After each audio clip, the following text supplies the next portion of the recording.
इस कविता का जो विषय है, वो जो शब्द है, असल में उस पर कविताएं नहीं लिखी जा सकती। दुनिया की किसी भी कलम में इतनी ताकत नहीं है कि वो मां पे कविताएं लिख सके। मैं तो बहुत छोटा कलमकार हूं, मैं मां पे क्या कविताएं लिखूंगा। मैंने एक कविता सिर्फ ये लिखी है कि जब मां हमारे पास होती है तब शायद उसके होने का एहसास नहीं होता। जब मां नहीं होती तब जिंदगी क्या होती है, बस मैं ये कहना चाहता हूं।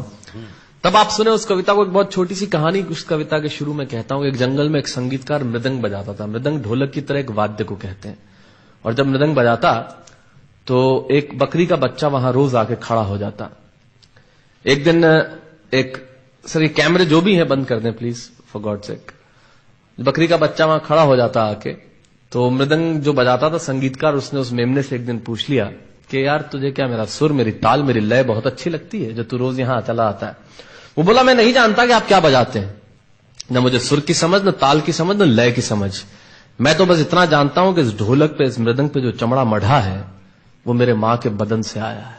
क्या बात है, बहुत अच्छे, वाह। जब उस पे थाप पड़ती है मैं आके खड़ा हो जाता हूं। बहुत अच्छे, वाह। मेरी कविता मां के न रहने पे भीतर से पड़ी हुई थाप की कविता है, तब सुनाना चाहता हूं। इस कविता में अगर आपके आंसू बाहर की दुनिया की यात्रा करना चाहे तो रोकिएगा मत। अगर आपको ठीक लगे, जैसा कहता हूं जब मां नहीं होती तब जिंदगी क्या होती है। एक मुनव्वर राणा साहब का शेर उधार लेता हूं कि किसी के हिस्से में मकान आया, किसी के हिस्से में दुकान आई, मैं सबसे छोटा था, मेरे हिस्से में मां आई। क्या बात है, वाह वाह, बहुत अच्छा। तब कहता हूं कि कल जब उठकर काम पर जा रहा था तो अचानक लगा कि कोई रोक लेगा मुझे। कल जब उठकर काम पर जा रहा था तो अचानक लगा कि कोई रोक लेगा मुझे और कहेगा खड़ा खड़ा दूध मत पी, हजम नहीं होगा। मुझे लगा कोई कहेगा खड़ा खड़ा दूध मत पी, हजम नहीं होगा। 2 घड़ी सांस ले ले, अरे इतनी ठंड और कोट भूल गया, इसे भी अपने पास ले ले। मन में सोचा मां रसोई से बोली होंगी जिसके हाथों में सना आटा होगा। अगली पंक्ति के खालीपन से जुड़े और जुड़े तो मुझे बताएं। मन में सोचा मां रसोई से बोली होंगी जिसके हाथों में सना आटा होगा, और पलट के देखा तो क्या मालूम था कि वहां सिर्फ सन्नाटा होगा। पलट के देखा तो क्या मालूम था कि वहां सिर्फ सन्नाटा होगा। अरे अब हवाएं ही तो बात करती हैं मुझसे। जब कोई नहीं होता तब अंतरिक्ष बात करता है, निर्वात बात करता है, वैक्यूम बात करता है। तब कहता हूं अरे अब हवाएं ही तो बात करती है मुझसे। लगता है जब जाऊंगा किसी खास काम से तो कोई कहेगा दही शक्कर खा ले बेटा, अच्छा शगुन होता है। कोई कहेगा गुड़ खा ले बेटा, अच्छा शगुन होता है। पर मन इसी बात के लिए तो रोता है कि सब कुछ है मां, सब कुछ। जिस आजादी के लिए तुझसे मैं सारी उम्र लड़ता रहा। आपने अपने बचपन में देखा होगा, माए हमें टोकती है, यहां मत जा, वहां मत जा, ये मत कर, वो मत कर। तब हम आजाद होना चाहते हैं। और आजादी की कीमत कितनी बड़ी देनी पड़ती है। अगर कम शब्दों में मैंने ठीक बात कह दी हो तो इसका एहसास मुझे जरूर कराइएगा कि सब कुछ है मां, सब कुछ। जिस आजादी के लिए तुझसे मैं सारी उम्र लड़ता रहा वो सारी आजादी मेरे पास है। फिर भी न जाने क्यों दिल की हर धड़कन उदास है। कहता था ना तुझसे मैं वही करूंगा जो मेरे जी में आएगा, और आज मैं वही सब कुछ करता हूं जो मेरे जी में आता है।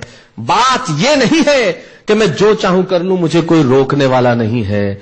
बात है तो इतनी सी कि सुबह देर से उठूं ना तो कोई टोकने वाला नहीं है। बहुत अच्छे, वाह वाह, बहुत अच्छे, वाह वाह वाह वाह। बात है तो इतनी सी कि सुबह देर से उठूं ना तो कोई टोकने वाला नहीं है। रात को देर से लौटूं तो कौन नाराज होगा भला।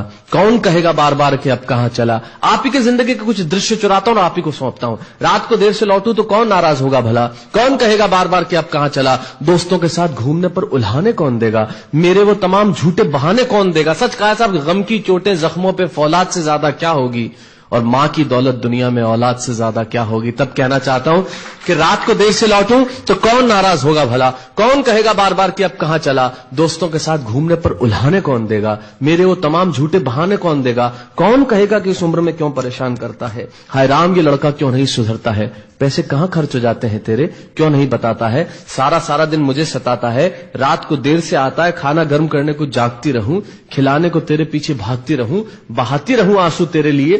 कभी कुछ सोचा है मेरे लिए। खैर मेरा तो क्या होना है और क्या हुआ है। इस बुढ़िया का तो क्या होना है और क्या हुआ है। तू खुश रह लेना यही दुआ है, और आज तमाम खुशियां ही खुशियां। जीवन में जो सर्वश्रेष्ठ एक पंक्ति जो ईश्वर ने मुझे सौंपी वो मैं आपको सौंपता हूं। कहीं कोई कविता नहीं है, एक बहुत सामान्य सी बात जो बहुत सामान्य ढंग से मैं कह रहा हूं। लेकिन गेट सेट गो जो मैंने किताब लिखी, शायद हिंदुस्तान के पिछले 3 सालों में सबसे ज्यादा बिकने वाली किताब वो रही। 14 भाषाओं में उसका अनुवाद हुआ। वाह वाह में मैं रोज टीवी पे बोलता हूं, मेरे लाखों लफ्ज कुर्बान करता हूं सिर्फ उस एक पंक्ति पे जो ईश्वर ने मुझे सौंपी, और कहीं कोई कविता नहीं है, आप ही का भाव आपकी उठा को सौंपता हूं और देता हूं। और जिस विश्वास के साथ मैंने लिखा उस विश्वास के साथ आपको देता हूं कि मेरा तो क्या होना है और क्या हुआ है, इस बुढ़िया का तो क्या होना है और क्या हुआ है, तू खुश रह लेना यही दुआ है। और आज तमाम खुशियां ही खुशियां, गम ये नहीं है कि कोई ये सब खुशियां बांटने वाला होता, पर कोई तो होता जो गलतियों पे डांटने वाला होता। बहुत अच्छे, वाह वाह वाह वाह, बहुत अच्छे, वाह। गम ये नहीं है कि कोई ये सब खुशियां बांटने वाला होता, पर कोई तो होता जो गलतियों पे डांटने वाला होता। और अंतिम पंक्तियां देता हूं कि तू होती ना तो हाथ फेरती कभी सर पर या हल्के से बाम लगाती, आवाजें दे देकर सुबह उठाती, दिवाली पे टीका लगाकर रुपए देती और कहती बड़ों के पांव छूना आशीर्वाद मिलेगा, कपड़े मत फाड़ना अगला कपड़ा अगली दिवाली को सिलेगा। बहन को सताता तो तू चांटे मारती, बीमार पड़ता तो रो रो के नजरें उतारती, परीक्षा से आते ही खाना खिलाती, पिता की डांट का डर दिखाती, फिर पिता की डांट से तू ही बचाती, इसे नौकरी मिल जाए, ये तरक्की करे, दुआओं में हाथ उठाती और तरक्की के लिए वतन छोड़ देगा। ये सुन के दरवाजे के पीछे चुपके चुपके आंसू बहाती, सब कुछ है मां सब कुछ, आज तरक्की की हर रेखा तेरे बेटों को छू के जाती है, पर मां हमें तेरी बहुत याद आती है। बहुत अच्छा।